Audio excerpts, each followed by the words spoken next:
جھوٹ بولنا اور خیانت کرنا یہ دونوں نہایت کبھی فعل ہے جس سے انسان اللہ تعالیٰ کے ہاں اور لوگوں کے نزدیک بے اعتبار ٹھہرتا ہے، اور بعض اوقات ان افعال کے عادی شخص کو جہنم کی دہکتی آگ کا ایندھن بھی بنا دیا جاتا ہے۔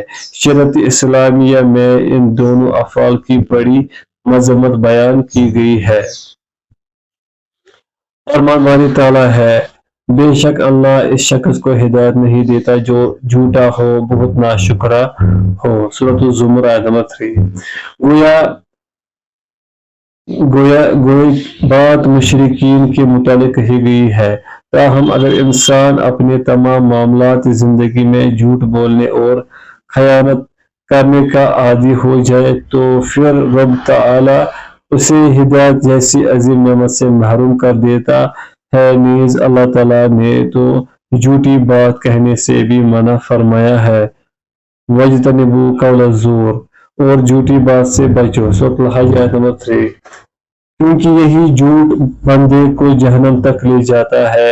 سیدنا عبداللہ بن مسعود رضی اللہ عنہ سے مروی ہے کہ رسول اللہ صلی اللہ علیہ وسلم نے فرمایا، جھوٹ سے بچو، یقیناً جھوٹ گناہ کی طرف لے جاتا ہے اور گناہ جہنم کی طرف رہنمائی کرتا ہے، اور بلا شبہ جو آدمی جھوٹ بولتا ہو اور جھوٹ ہی کے در پہ رہتا ہو تو وہ بالآخر اللہ تعالیٰ کی ہاں کذاب، انتہائی جھوٹا لکھ دیا جاتا ہے۔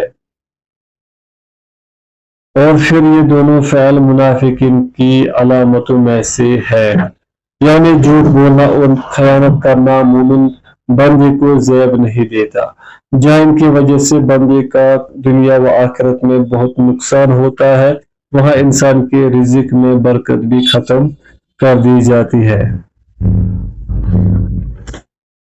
سیدنا حکیم بن حزام رضی اللہ عنہ فرماتے ہیں، نبی کریم صلی اللہ علیہ وسلم نے فرمایا، دو خرید و فروخت کرنے والے جب تک جدا نہ ہو انہیں سودا فسخ کرنے کا اختیار حاصل ہے۔ اگر وہ سچ بولے اور ہر بات واضح کرے تو ان کے سودے میں برکت ڈال دی جاتی ہے، اور اگر وہ دونوں کچھ چھپائے اور جھوٹ بولے تو ان کے سودے سے برکت ختم کر دی جاتی ہے۔ یہ حدیث اس بات کی واضح دلیل ہے کہ جھوٹ بولنے اور خیانت کرنے سے خرید و فروخت اور رزق میں برکت ختم ہو جاتی ہے۔ لہذا مسلمان انسان کو چاہیے کوئی بھی چیز بیچتے اور خریدتے وقت جھوٹ اور خیانت سے بالا التزام بچے، تاکہ کہیں وہ برکت کی نعمت سے محروم نہ ہو جائے۔ فورتھ، ذکر الہی سے غفلت۔ کھانے پینے، جمع اور گھر میں داخل ہوتے وقت اللہ تعالیٰ کا نام نہ لینا بھی بے برکتی کا باعث ہے۔ سیدنا عمر بن ابی سلمہ رضی اللہ عنہ سے روایت ہے، رسول اللہ صلی اللہ علیہ وسلم نے فرمایا، جب آدمی اپنے گھر میں داخل ہوتے وقت اور کھانا کھاتے وقت اللہ کا ذکر کرتا ہے تو شیطان کہتا ہے اپنے ساتھیوں سے، تمہارے لیے اس گھر میں نہ رات گزارنے کی کوئی جگہ ہے اور نہ کھانا ہے۔ اور جب آدمی گھر میں داخل ہوتے وقت اللہ کا ذکر نہیں کرتا تو شیطان کہتا ہے تم نے اس گھر میں رات گزارنے کی جگہ پا لی ہے۔ اور جب وہ آدمی کھانا کھاتے وقت اللہ کا ذکر نہیں کرتا تو شیطان کہتا ہے تم نے رات گزارنے کی جگہ اور کھانا حاصل کر لیا ہے۔ جب شیاطین کا کسی گھر پڑاؤ ہو جائے تو وہاں برکت کیسے آئے گی؟ اس لیے گھر میں داخل ہوتے وقت، کھانے کے وقت اور دیگر اچھے کاموں کے آغاز میں ذکر الہی کا اہتمام ہونا چاہیے۔ ذکر الہی سے غفلت، سستی اور لاپرواہی بے برکتی کو جنم لیتی ہے اور گھروں کا سکون بھی برباد کر دیتی ہے۔ جو لوگ گھروں کا سکون اور برکت کی بہاروں کی متلاش ہیں، انہیں اس حدیث مبارکہ سے سبقت حاصل کرنا چاہیے کہ ہر وقت اللہ کو یاد رکھے۔ پوائنٹ 5، دنیا کی ہرس اور طمع کرنا۔